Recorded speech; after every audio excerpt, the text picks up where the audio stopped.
Hello दोस्तों, स्वागत है आपका हमारे यूट्यूब चैनल पर।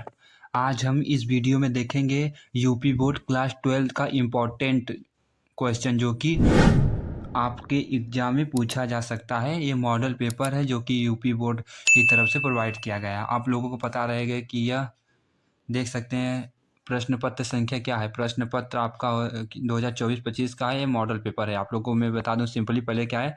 यह मॉडल पेपर है, विषय हिंदी का, कक्षा 12 के लिए है। क्लास 12 वालों के लिए है। हिंदी का मोस्ट इंपॉर्टेंट क्वेश्चन इसमें से आने वाला है। आप लोग अगर डर लग रहा है कि फेल हो जाएंगे, बैक लग जाएगा, लेकिन कोई बात नहीं। आप लोग बस सिंपली इस पेपर को क्या करें, रिवीजन कर लें और इसे तैयार कर लें। सिंपली आप लोग कुछ नहीं करेंगे, आराम से 95% मार्क तक ला सकते हैं। अगर आप इस पेपर को तैयार करें तो 95 प्लस भी आ सकता है, हम बता सकते हैं आप लोग। लेकिन इस पेपर को तैयारी करने में कोई भी कंजूसी मत करना। इसको आप लोग 100% अपना स्ट्रेटेजी देकर पूरा इस पेपर को कवर कर लीजिए। चलिए देखते हैं इसमें क्या हुआ है। आप लोग पे कैसे पेपर देखने को मिला। सिंपली आपको देखिए ऐसा पेपर देखने को मिलेगा। विषय हिंदी का रहेगा। आपको पता है पूर्णांक 100 नंबर का होता है। 3 घंटे 15 मिनट के लिए रहेंगे समय निर्धारित।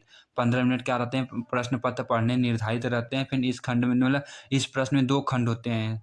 दोनों खंडों के सभी प्रश्नों का उत्तर देना होता है। इसमें क्या था, दोनों प्रश्नों के सभी खंडों का उत्तर देना होता है। खंड क इसमें देखते हैं क्या है कि उक्ति व्यक्ति प्रसरण के रचनाकार हैं। जो रचनाकार है आपको सिंपली उसे सही कर देना है। भारतेंदु युग की पत्रिका क्या है। भारतेंदु युग की पत्रिका हिंदी गद्य के द्वितीय उत्थान का प्रारंभ हुआ। द्वितीय उत्थान का प्रारंभ कब हुआ था, आपको सन जो याद रहेगा मार दीजिए। सेवा सदन के रचनाकार कौन है। पर्दा कहानी के लेखक। आदिकाल के प्रश्न दूसरा आ गया। आदिकाल का ग्रंथ नहीं है, आदिकाल का जो ग्रंथ नहीं है वो मार देंगे। अष्टछाप के कवियों का संबंध है भक्तिकाल की। भक्तिकाल के किससे संबंध है आप लोग बताएं। श्रृंगार रस वात्सल रथ के अमर कवि हैं। चांद का मुंह टेढ़ा रचना किसकी है, मतलब सॉरी किस विधा की है, रचना किस विधा की है। कबीर वाणी के डिक्टेटर हैं। कथन है आचार्य हजारी प्रसाद द्विवेदी, जयशंकर प्रसाद, रामचंद्र शुक्ल, नंद दुलारी वाजपेयी की।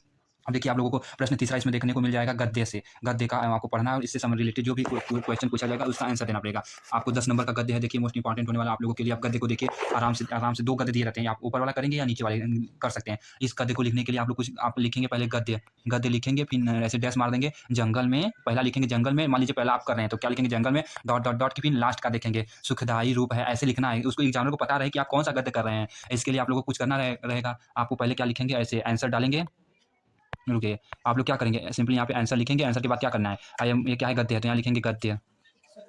यह गद्य है। गद्य गद्य ऐसे डॉट मारेंगे आप लोग तो फिर लिखेंगे जंगल में, पहले लिख लेंगे जंगल हमें, फिर क्या रहेगा डॉट डॉट डॉट, फिर जो लास्ट है ना सुखदाई रूप है, ऐसे डाल देंगे तो ऐसे पता चल जाएगा एग्जामिनर को आप लोग तीसरे में पहला ही इस गद्य को लिख रहे हैं। नहीं तो इसके बाद आप मान लीजिए ये करें तो पहले आप लिखेंगे गद्य, डाल देंगे गद्य है तो गद्य डालेंगे। ऐसे अगर मान लीजिए पद रहेगा तो क्या करेंगे, पद डालकर नए शब्द और क्या प्रदान करना है, ऐसे डॉट डॉट डॉट कर देंगे। सबको क्या कर देंगे, डॉट डॉट, लिखना नहीं, बस सिंपली इतना इतना लिख देना, ठीक है। फिर इससे जो रिलेटेड क्वेश्चन पूछे जाएंगे आप लोगों को उनका आंसर को लिख देना है। 2-2 नंबर के आंसर रहेंगे, 5 टाइम 10 नंबर का रहेगा, ठीक है। एक ही करना है लेकिन इनमें से। फिर देख लीजिए देखिए पद आ गया। पद पर आधारित निम्नलिखित प्रश्नों के उत्तर दीजिए। इसमें भी आप लोगों को 2 पद दिया जाएगा, अथवा ये करना रहे या ये करिए, जो करना है। आप मान लीजिए पद करें तो सिंपली आप लिखेंगे पद, पद लिखकर इस धारा सी डॉट डॉट डॉट, अब आकर यहाँ पर देखेंगे अमरत्व दान, यहाँ तक लिख देंगे। फिर इसके बाद प्रश्न 5वां क्या रहेगा, प्रश्न 5 निम्नलिखित में से किसी एक लेखक का जीवन परिचय और कृति का उल्लेख करना होगा। अधिकतम शब्द सीमा कितनी है, 80, मैक्सिमम 80 में लिख सकते हैं, ठीक है। फिर नेक्स्ट क्वेश्चन रहेगा, आपको देखिए क्या है, वासुदेव शरण अग्रवाल, पंडित दीनदयाल उपाध्याय, जेपी सुंदर रेड्डी। जैसे आप लोग ऐसा दिया रहेगा, आप लोग बुक में जो लेखक है उनका जीवन परिचय आप लोग याद जरूर से कंपलसरी। आप लोग जानते हैं 5 नंबर का पूछा जाता है कंपलसरी, आप लोग याद कर लेंगे और उनका क्या कर लेंगे, और उनकी कृति भी याद कर लीजिएगा। देखिए यहाँ पे क्वेश्चन में पूछा, कृति भी याद कर लीजिएगा। फिर नेक्स्ट क्वेश्चन है, निम्नलिखित में से किसी एक कवि का जीवन परिचय देते हुए उनकी कृति का उल्लेख कीजिए। अब देखिए कवि का पूछा है, जैसे जयशंकर प्रसाद, रामधारी सिंह दिनकर, सूर्यकांत त्रिपाठी, अयोध्या सिंह उपाध्याय, हरिऔध। फिर इन लोगों में से किसी का आप लोग, जैसे कि आपके बुक में जो कवि हैं इंपॉर्टेंट लगता है तो आप लोग उनका याद कर लीजिए। बहुत उनका जैसे आप लोग कुछ सब चीज़ मत याद करिए, जन्म कहाँ हुआ, मृत्यु कहाँ हुआ, ये सब याद कर लीजिए। फिर आप क्या करेंगे, मिलाकर भी लिख सकते हैं। जन्म क्या हुआ, मृत्यु का, ऐसे ही बनाकर लिखेंगे, 80 वर्ड हो जाएगा। शब्द सीमा 80 है तो 80 आराम से हो जाएगा। फिर उनके क्या लिखना है, कृति भी लिख दीजिएगा। कृति मतलब देख लीजिए यहाँ पे आप लोग बताएंगे, जीवन परिचय के लिए 2-3 नंबर निर्धारित है। जीवन परिचय 3 नंबर का है और कृति 2 नंबर का, इतना याद रखिएगा आप लोग, ऐसे मार्क आपको मिलते हैं। अब देखिए प्रश्न 6वां क्या है, कहानी तत्व के आधार पर पंचलाइट या बहादुर कहानी की समीक्षा लिखिए। ये लिखिए आपका कौन सा पंचलाइट है तो इसका अधिकतम शब्द सीमा 5 नंबर का है। फिर क्या है, प्रश्न 7वां क्या है, या वो करना या कर्मनाशा की हार कहानी के प्रमुख पात्र का चरित्र चित्रण लिखना है। 6वां करना है। फिर इसके बाद स्वपठित काव्य के आधार पर निम्नलिखित प्रश्नों के में से किसी एक प्रश्न का उत्तर देना। अधिकतम शब्द कितना, 80 में। जैसे आप लोगों में हमारे यहाँ तो रश्मि रथी चलता है तो रश्मि रथी का इसमें देख लीजिए, आपका लेंगे रश्मि रथी खंड काव्य के आधार पर प्रधान पात्र के चरित्र पर प्रकाश डालिए। फिर रश्मि खंड काव्य में किसी एक सर्ग के कथा वस्तु को संक्षेप में लिखिए। देखिए दोनों प्रश्न में से एक करना है। अधिकतम शब्द सीमा कितना है, 80। रश्मि रथी को आप लोग याद कर लीजिए, आप लोग पता है 5 नंबर का पूछा जाता है। इसके बाद चलिए फिर नेक्स्ट क्वेश्चन देखते हैं क्या आपको पूछा जाएगा। 8वां प्रश्न देखिए संस्कृत से पूछा गया है, संस्कृत का ध्यान से। खंड ख आ गया, देखिए खंड क था, अब ख आ गया। निम्नलिखित संस्कृत गद्यांश का संदर्भ सहित हिंदी में अनुवाद करना रहता है, 7 नंबर का आता है।